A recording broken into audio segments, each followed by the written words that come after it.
About 90% of homeowners say the true cost of owning a home is higher than they expected, and honestly, that doesn't surprise me anymore. According to a recent survey reported by CNBC, 73% of homebuyers say that they regret their decision, and first-time buyers are 15% more likely to feel that regret. That's 9 out of 10 people who spend hundreds of thousands of dollars on what they thought was going to be their dream home, but ended up feeling stuck instead. So why is this happening? And more importantly, how can you make sure that you avoid becoming part of the statistic? So let's talk about that in this video. Here's the thing most people get wrong. The majority of these buyers didn't buy a bad home. They were making several bad decisions long before they ever got the keys. They didn't factor in the full picture: property taxes, insurance, maintenance, closing costs, or even the cost of their own lifestyle. And the fact that none of these costs remain constant. They too increase over time. Sometimes it's buying through the listing agent who is legally working for the seller, not you. Sometimes it's buying during a hype cycle. Sometimes it's just buying because everyone else is. And if you've seen my other real estate videos, then you've definitely heard me say this before. Buying a home is dangerous. Not because it's bad, because it's emotional. And emotional people tend to make some very irrational decisions. This video is not about scaring you. It's about deprogramming that emotional side of homeownership by showing you exactly why so many people regret their first purchase and how you can learn from them and avoid making the same mistakes. The psychology of regret. Let's start with the human side. It's no surprise that buying a home is stressful. According to Zillow's Consumer Housing Trends report, about 60% of buyers said their experience was at least somewhat stressful, and first-time buyers consistently reported higher stress than repeat buyers. Not a groundbreaking discovery that most buyers are feeling stressed during this point in their life,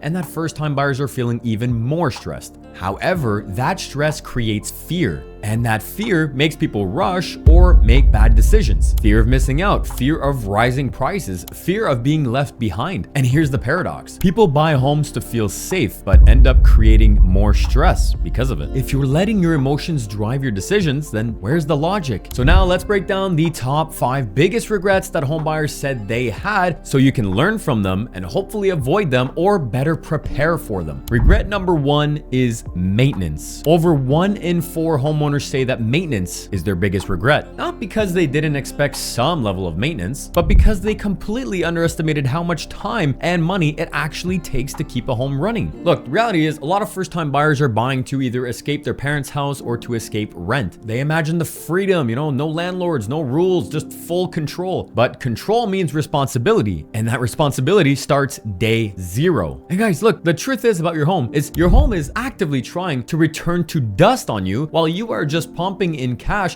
in order to prevent that from happening. Maintenance is not just about fixing things when they break, it's preventing them from breaking in the first place. Would you rather fix a few shingles now or save that $200 but then deal with a wet ceiling later? A good way to think about it is your mortgage buys the house, but your maintenance budget actually keeps it alive. You should be setting aside at least 1% of your home's value every single year for maintenance. Really, the exact number depends on the home, the age, condition, big ticket items, but the cost is unavoidable. On a $400,000 house, that's about $4,000 a year or $77 a week. It's very manageable if you plan for it. If you can't afford the mortgage and the maintenance, then you can't afford the house yet.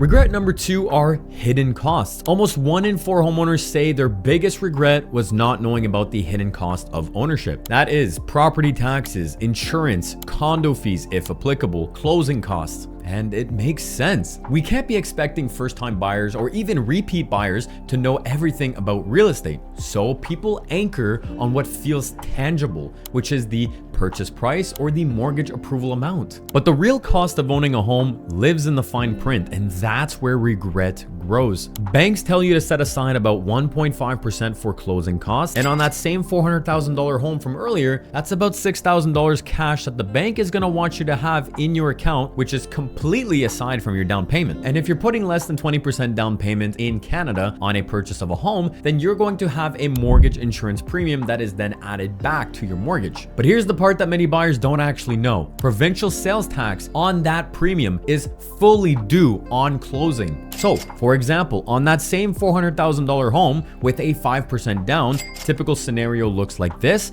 Down payment is $20,000. Your CMHC premium is 4% of the loan amount, or $15,200. The premium gets added back to the mortgage, and in Ontario, the 8% GST on that premium is $1,216, and that is due cash at the time of closing. Most buyers don't even see that part coming. The fine print isn't just small, it can be really expensive. Regret number 3 is the home is too small or lacks features. 22% of homeowners realize too late that the home just didn't fit their lifestyle. Once again, emotions lead. People will often compromise on space or layout because they're desperate to win before somebody else comes in and buys it, before the prices rise. And then life happens. Remote work, kids, guests, hobbies, and suddenly the house feels less like a home and more like a trap. I always tell my clients this: project your life in 5 years from now. Will this home still fit your lifestyle? Because you can grow into a home, but it's much harder to grow out of regret.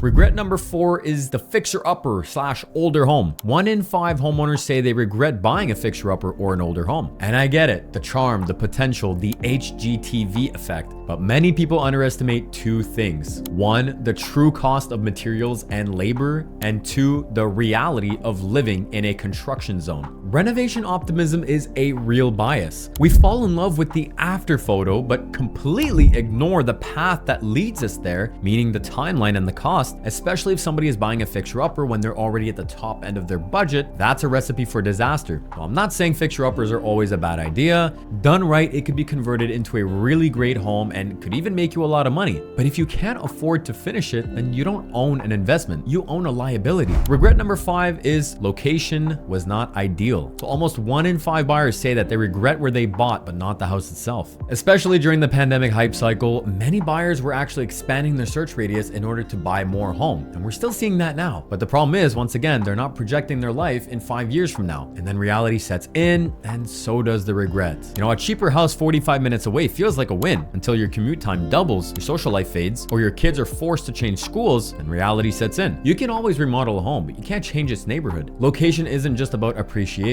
it's also about aligning with your current lifestyle. So now that we know the top reasons that buyers are having regrets, let's talk about how you can avoid becoming part of that statistic. The truth is, some level of buyer's remorse is normal. This is likely the biggest decision of your life. But regret is different. It's much worse, and it's preventable. Number 1 is know your real number. Don't just ask, what can I get approved for? The banks don't know your lifestyle. They don't care about it. They don't factor it in whatsoever. They only consider income, debt, and taxes. So create a budget, automate it. Number 2 is buy for lifestyle, not ego. Make sure you buy a home for what it truly is, a place to live, not your ticket to wealth. Your home should also fit how you live, not just your image. Number 3 is work with advisors, not salespeople. Good realtors slow you down. They don't speed you up. If your agent is just agreeing with everything you're saying or seems to only care about their wallet, go find another one. The reality is, the moment you buy, they're going to be gone and you're going to be stuck with that house. Make sure you're working with a good realtor who's truly protecting your best interests. And if you're buying through the listing agent, just remember that their legal duty is to the seller, not you. For example, if you go up to them and say, hey, I'm approved for $400,000, you just told the seller your ceiling. Always get your own representation. The seller is responsible for paying the buyer's agent commission, so it's free protection for you. Number 4 is plan for the next chapter.